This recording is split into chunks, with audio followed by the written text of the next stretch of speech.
Hi ಅಣ್ಣ, ಇವತ್ತಿನ tomato ಬೆಲೆ ಏನ್ ರೇಟ್ ಆಗಿದೆ ತಿಳಿಸ್ಕೊಡಿ. ಏನ್ 150 300 ರೂಪಾಯಿ ಥರ್ಡ್ ಕ್ವಾಲಿಟಿ ಆಗಿದೆ. 300 350 400 450 ರೂಪಾಯಿ ಸೆಕೆಂಡ್ ಕ್ವಾಲಿಟಿ ಆಗಿದೆ. 450 ರೂಪಾಯಿಂದ 580 ರೂಪಾಯಿ ಥರ್ಡ್ ಕ್ವಾಲಿಟಿ ಆಗಿದೆ. ಇದು ಫೈನ್ ಕ್ವಾಲಿಟಿ ಆಗಿದೆ ನಾಟಿ. ಟಾಪ್ ಅಂಡ್ ಟಾಪ್ 580 ರೂಪಾಯಿ ಆಗಿದೆ. ಸೀಡ್ ಬಂದ್ಬಿಟ್ಟು 150 300 ರೂಪಾಯಿ ಥರ್ಡ್ ಕ್ವಾಲಿಟಿ ಆಗಿದೆ. 300 400 450 ರೂಪಾಯಿ ಸೆಕೆಂಡ್ ಕ್ವಾಲಿಟಿ ಆಗಿದೆ. 450 ರೂಪಾಯಿಂದ 600 610 20 ಫೈನ್ ಕ್ವಾಲಿಟಿ ಆಗಿದೆ. ಮತ್ತೆ ಏನ್ ಕಾಮೆಂಟ್ ಮಾಡ್ತೀರಿ? ನಾವು ಇಲ್ಲಿ ಆಕ್ಷನ್ ಅಲ್ಲಿ ಸ್ವಲ್ಪ ವ್ಯಾಪಾರ ನಡೆಸೋದ್ರ ಸಲುವಾಗಿ ಕೆಲವೊಂದು ಪದಗಳು ಬಳಸ್ತಾ ಇರ್ತೀರಿ.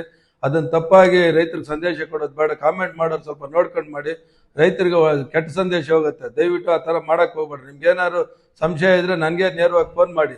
ನಾವಿಲ್ಲಿ ವ್ಯಾಪಾರ ಬೆಳಿಗ್ಗೆ ಬಂದಾಗ ನಗ್ಸೋದ್ರಾಗಿ ವ್ಯಾಪಾರನ ನಾವ್ ಯಾರನ್ನೂ ದೃಷ್ಟಿಯಲ್ಲಿ ಇಟ್ಕೊಂಡು ಮಾತಾಡೋದಿಲ್ಲ. ನಾವು ತಮಾಷೆ ಮಾಡೋದಕ್ಕೆ ಯಾವುದೋ ಒಂದು ಪದ ಬಳಸ್ತಾ ಇರ್ತೀವಿ, ತಮಾಷೆ ಮಾಡ್ತಾ ಇರ್ತೀರಿ. ತಮಾಷೆ ಮಾಡಿ ಆಕ್ಷನ್ ಶುರು ಮಾಡೋಂಥ ಪ್ರಕ್ರಿಯೆ ಶುರು ಮಾಡ್ತೀರಿ. ಹಂಗಾಗಿ ತಪ್ಪು ತಿಳ್ಕೊಳೋದು ಬೇಡ. ಕಾಮೆಂಟ್ ಮಾಡುವಾಗ ಒಳ್ಳೆ ಸಂದೇಶ ಕೊಡಿ ಅಂತ ಈ ಮುಖ್ಯನ ರೈತರಲ್ಲಿ ಕೇಳ್ಕೊಳ್ತಾ ಇದ್ದೀನಿ.